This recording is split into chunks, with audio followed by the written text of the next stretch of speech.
Hi friends, എന്തൊക്കെയുണ്ട് വിശേഷം? എല്ലാവരും ഊണ് കഴിച്ചായിരുന്നോ? നമുക്ക് ഇന്നത്തെ ഉച്ച ഊണെടുക്കാം. ആദ്യം ചോറെടുക്കാം.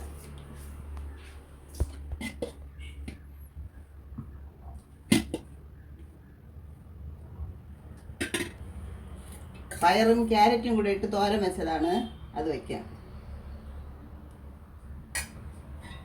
കൊഞ്ച് വറുത്തരച്ച് കൂട്ടാൻ വെച്ചതാണ്, അതിൽ നിന്ന് വയ്ക്കാം. കൂട്ടാൻ വെച്ച വാളമീനുണ്ട്, വാളമീൻ മുളകിട്ട് വെച്ചതാണ്, അതിൽ നിന്ന് വയ്ക്കാം.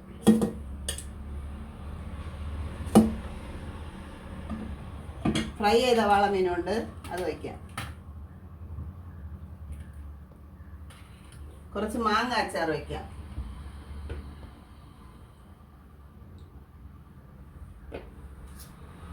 ഇത്രയാണ് ഇന്നത്തെ എൻ്റെ ഉച്ചയൂണ്. എൻ്റെ വീഡിയോ ഇഷ്ടപ്പെടുകയാണെങ്കിൽ എല്ലാവരും എൻ്റെ ചാനൽ സബ്സ്ക്രൈബ് ചെയ്യണം. നാളെ മറ്റൊരു വീഡിയോ ആയിട്ട് വീണ്ടും വരാം.